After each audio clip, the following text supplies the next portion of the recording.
Now, amidst the ongoing Israel-Hamas war, the judges at the International Court of Justice have ordered Israel to take all necessary and effective action to ensure basic food supplies arrive without delay to the Palestinians in Gaza Strip. The International Court of Justice also said that the Palestinians in Gaza are facing worsening conditions of life and famine, and starvation is spreading. The judges in their order observed that the Palestinians are no longer facing just the risk of famine, but that famine is setting in. The new measures were requested by South Africa as part of its ongoing case that accuses Israel of state-led genocide in Gaza. The court has also ordered Israel to submit a report in a month after the order to detail how it had given effect to the ruling.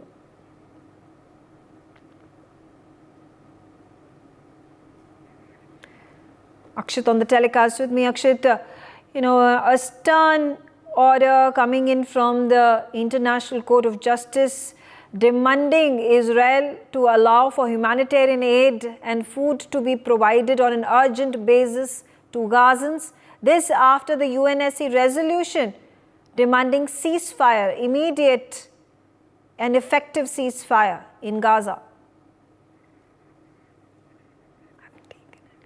Said that the Palestinians in Gaza face perhaps the worsening conditions of life, and famine and starvation is of course spreading. And the judges at the International Court have also unanimously ordered Israel to take all the necessary and effective action to ensure basic food supplies arrive without delay to the Palestinian population in Gaza, because we know how Israel has been carrying on their ground offensive in Gaza, and the new measures have been requested by South Africa also as a part of its ongoing case that accuses Israel of state-led genocide in Gaza. And in the order also, the court reaffirmed that the measures and Israel must also take action to ensure unhindered provision of basic services and humanitarian assistance, including food, water and electricity, as well as medical supplies and care to the Palestinians throughout the Gaza Strip. Right, absolutely. Now, Akshit, there have been deliberations that have been made between the US and the Israeli sides as well. They are both allies. Israel was miffed after United States of America refused to veto the UN resolution, and after that there was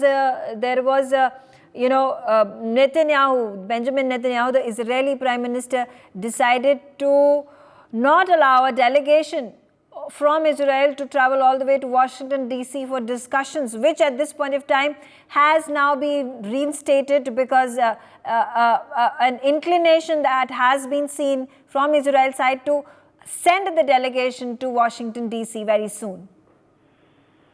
Whereas, you talked about U.S. also, and, U.S. has already vetoed 3 previous resolutions also, and the UN Security Council also has demanded an immediate ceasefire in Gaza during the remaining weeks of Ramadan. And of course, the UN resolution was also approved after Joe Biden's administration dropped its veto threat and lifted its diplomatic cover for Israel, at least temporarily, by abstaining from the vote. Right. Okay, Akshit, thank you for joining us. Sanjeev Srivastav, quickly getting your opinion on this entire matter. The big highlight of the day, the headline where the International Court of Justice has also come down heavily on Israel. This comes right after the UNSC passed the resolution against Israel for immediate and effective ceasefire in Gaza. Megha, a very good afternoon to you and to all the viewers as well.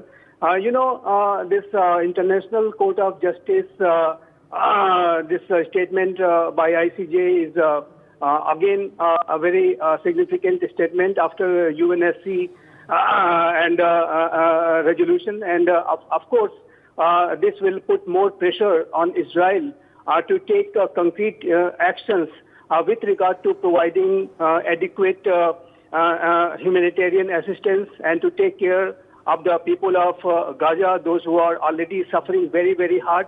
And the best way to do that is to ensure a ceasefire during this month of Ramadan. And that is what UNSC and United UN agencies are also urging. And now in this case, ICJ has come down heavily on Israel. So I think it will put more pressure on Israel. But I think it is imperative for Israel to take, humanitarian steps to provide more relief for the people of Gaza. You know, Sanjeev, right after the UNSC passed that resolution for immediate ceasefire, there were more airstrikes that hit Gaza in the Hamas outposts. This was an announcement that was made by the IDF as well. Now, there are obviously deliberations that Israel wants to have with the United States of America because US refused to veto the UNSC resolution, because of which Israel has been miffed. But the delegation from Israel now again back on track, that wants to again travel to Washington DC to discuss other modes, other areas, other locations for an offensive, barring southern Gaza, is what Joe Biden had on his agenda when he meets the Israeli delegation. Yes, I think this delegation and its meeting with the U.S. agencies will be significant because if IDF launches a major offensive in Rafah, it will lead to catastrophic situation. It will, completely devastate the lives of the people of Rafah, in particular in this case, where more than 1 million people have taken refuge. So Israel should not take any such action, and that's what the Biden administration has been urging. But yes, on the other side, Israel is saying that Hamas has some stronghold in that area, so they need to conduct some operations. So to do that, to ensure that these operations are low intensity based and targeted operation and based on hard intelligence only. Right. To ensure those modalities and strategies, this delegation is visiting, and it's good that it is back on track, and now they have decided to travel to the U.S. You're right, absolutely. For more such videos, subscribe to the NewsX YouTube channel, hit the bell icon.